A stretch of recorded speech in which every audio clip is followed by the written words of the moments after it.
പുഷ്പയുടെ രണ്ടാം ഭാഗം തിയേറ്ററിലെത്തുമ്പോൾ എന്തിനാണ് ഈ കൊടും ചതി പ്രേക്ഷകർക്ക് മേൽ ചെയ്തത് എന്നുള്ളതാണ് സംവിധായകനായ സുകുമാറിനോടും ഐക്കൺ സ്റ്റാർ എന്ന് വിളിപ്പേരുള്ള അല്ലു അർജുനോടും ചോദിക്കാനുള്ളത്. കാരണം പുഷ്പ 1 എന്ന സിനിമ കണ്ടിറങ്ങിയിട്ട് അല്ലെങ്കിൽ പുഷ്പ 1 കണ്ടിട്ടുള്ള പ്രേക്ഷകർ നിങ്ങൾ പുഷ്പ 2ലേക്ക് വരികയാണെങ്കിൽ തീർത്തും നിരാശാജനകമായ ഒരു സിനിമയാണ് നിങ്ങളെ കാത്തിരിക്കുന്നത്. നിസ്സംശയം പറയാൻ സാധിക്കും. അതിനകത്ത് എനിക്ക് സംശയത്തിൻ്റെ ഒരു കണിക പോലും ഇല്ല. കാരണം അത്രമേൽ എങ്ങനെയാണോ പുഷ്പ നിങ്ങൾക്ക് ഇഷ്ടപ്പെട്ടതോ അതിൽ നിന്നും നേരെ വിപരീതമായിട്ടായിരിക്കും പുഷ്പ 2 നിങ്ങൾക്ക് കിട്ടാൻ പോകുന്നത്. പ്രധാനമായും ഈ സിനിമയിൽ നമുക്ക് ഓരോ സീക്വൻസുകളുമായിട്ട് ബന്ധപ്പെട്ട് ഞാൻ സംസാരിക്കുന്നില്ല, ഇതിന് പോസ്റ്റ്മോർട്ടം നടപടിക്കൊന്നും ഞാൻ കടക്കുന്നില്ല. പക്ഷേ ഒരു നിരാശ ഉണ്ടാവുന്ന കാര്യം എന്തിനായിരുന്നു ഈ സിനിമ എന്നുള്ളതായിരുന്നു. അതിനൊരു മറുപടി സംവിധായകനായ സുകുമാറോ നായകനായ അല്ലു അർജുനോ അവരാരുടെയെങ്കിലും സോഷ്യൽ മീഡിയ പ്ലാറ്റ്ഫോമിലൂടെ ഒന്ന് പറഞ്ഞിരുന്നെങ്കിൽ വളരെ നന്നായിരുന്നു.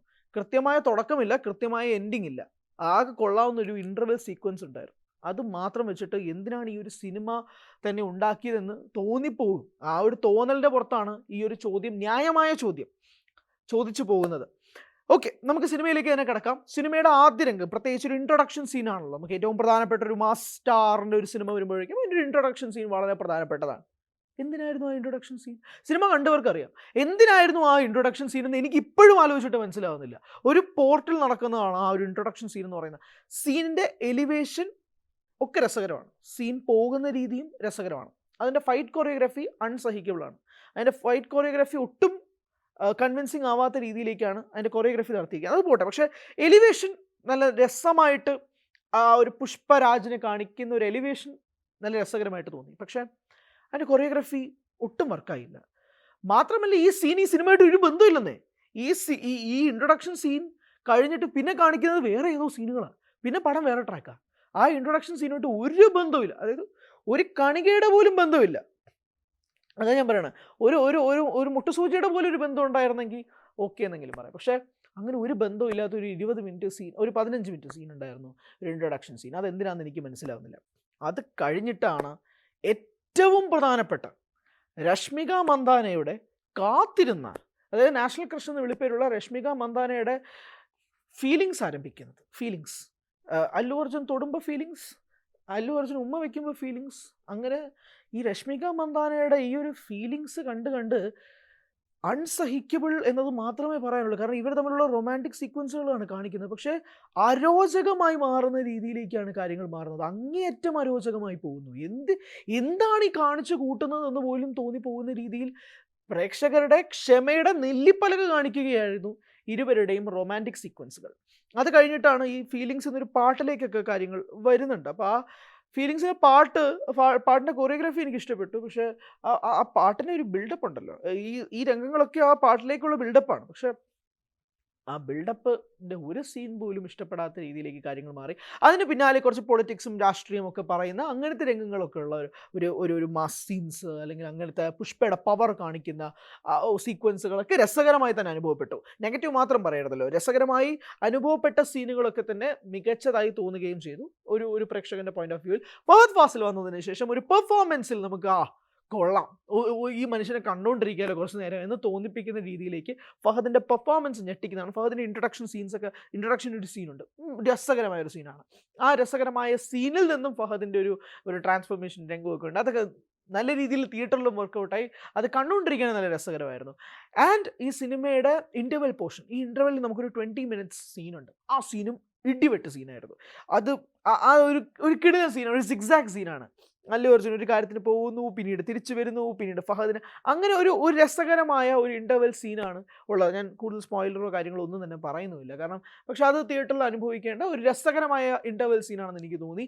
ഈ സിനിമ വീണ്ടും OTT-യിലോ TV-യിലോ ഒക്കെ വരുമ്പോൾ ഈ ഇൻ്റർവെൽ സീക്വൻസ് കുറച്ചുകൂടെ ചർച്ചയാവപ്പെടും എന്ന് ഞാൻ വിശ്വസിക്കുന്നു. ചർച്ച ഇൻ ദ സെൻസ് കുറച്ചുകൂടെ ആളുകൾ വീണ്ടും ആ സീൻ വീണ്ടും കാണാനുള്ള ശ്രമത്തിലേക്ക് കാര്യങ്ങൾ മാറുന്നു. രണ്ടാം പകുതി ആരംഭിക്കുമ്പോഴേക്കും ചന്ദനക്കടത്തിൻ്റെ കുറച്ച് ഭാഗങ്ങൾ കാണിച്ചതിന് ശേഷം പിന്നീട് പോകുന്നത് ഫാമിലി ഡ്രാമ, ഇമോഷണൽ, സെൻറ്റിമെൻ്റൽ സീനുകളിലേക്കാണ്. അതായത് തീയിൽ നിന്നും കാട്ടുതീയിൽ നിന്ന് നാഷണലിൽ നിന്ന് ഇൻ്റർനാഷണൽ, പിന്നീട് വേൾഡ് വൈഡ് അങ്ങനെയൊക്കെ പറഞ്ഞുകൊണ്ട് നടന്ന പുഷ്പ ട്രാക്ക് ഒന്ന് മാറുകയാണ്. ട്രാക്ക് മാറിയ പുഷ്പ പിന്നീട് എങ്ങോട്ടൊക്കെയോ ആണ് പോകുന്നത്. കുടുംബ ബന്ധങ്ങൾ, എനിക്ക് ഇടയ്ക്ക് വാരിസ് സിനിമ കാണുന്നത് പോലെയൊക്കെ ഫീൽ ചെയ്തു. വാരിസ് സിനിമയിൽ അങ്ങനെ ഇമോഷണലി കുടുംബ ബന്ധങ്ങൾ തമ്മിലുള്ള തകർച്ച, അത് പിന്നീട് ഒരുമിക്കൽ, അങ്ങനെയൊക്കെ സിനിമ അവസാനിക്കുന്നേ. അതായത് മാസ് പ്രതീക്ഷിക്കുന്നിടത്ത് പോയിട്ട് നമുക്ക് ഒട്ടും കണക്റ്റ് ആവാത്ത ഇമോഷണൽ രംഗങ്ങളിലേക്കാണ് സിനിമ നമ്മളെ പിന്നീട് കൊണ്ടുപോകുന്നത്. തിയേറ്ററുകളിൽ പറയാമല്ലോ, ഞാൻ ഏരിയസ് പ്ലസ് ഓഡി 1 പോയി കണ്ടത്, മലയാളം വെർഷനാണ് കണ്ടത്. തിയേറ്റർ കൂവലായിരുന്നു, നിസ്സംശയം പറയാൻ കൂവലായിരുന്നു. പല ഡയലോഗുകളും കേട്ടില്ല ഈ കൂവൽ കാരണം. കാരണം അത്രമാത്രം സഹികെട്ടു പ്രേക്ഷകർ എന്നുള്ളതാണ്. അത് അത്രമേൽ അസഹനീയമായി അങ്ങനത്തെ രംഗങ്ങളും മാറുകയും ചെയ്തു എന്നുള്ളതാണ്. ക്രിഞ്ച് ഡയലോഗുകൾ, ഇനി മലയാളം വേർഷൻ്റെ കുഴപ്പമാണോ എന്ന് എനിക്കറിയില്ല, ക്രിഞ്ച് ഡയലോഗുകളുടെ അയ്യരുകളിയായിരുന്നു പിന്നീട് കേൾക്കേണ്ടി വന്നത്. സീനുകൾ ഓവർ ഡ്രമാറ്റിക്കായി, ഓവർ ഇമോഷണലായി അങ്ങനെ മാറി നിൽക്കുന്നതാണ്. ഞാൻ ഈ ലോജിക്കിൻ്റെ കാര്യമേ സംസാരിക്കുകയല്ല. ലോജിക്കൊക്കെ നമ്മൾ തിയേറ്ററിന് പുറത്ത് വെച്ച് കളഞ്ഞിട്ടാണ് നമ്മൾ കയറുന്നത്. പക്ഷേ ലോജിക്കിനപ്പുറം നമുക്ക് കണ്ടിരിക്കാൻ തോന്നണ്ടേ? അങ്ങനെ പോലും ഉള്ള രംഗങ്ങൾ ഈ സിനിമയിൽ ഉണ്ടായിട്ടില്ല എന്നുള്ളതാണ്. പിന്നീട് കിസിക് എന്ന് പറയുന്ന ഐറ്റം സോങ് ഒക്കെ വരുന്നത്, ആ കിസിക്കിൽ ഗംഭീരമായി ശ്രീലീല പെർഫോം ചെയ്തിട്ടുണ്ട്. ശ്രീലീലയ്ക്ക് കിട്ടിയ സംഭവം ശ്രീലീല രസകരമായി തന്നെ ചെയ്തിട്ടുണ്ട്. അതിൽ ശ്രീലീലയും അല്ലു അർജുനും തമ്മിലുള്ള കോമ്പിനേഷനും കാണാൻ രസമുണ്ടായിരുന്നു.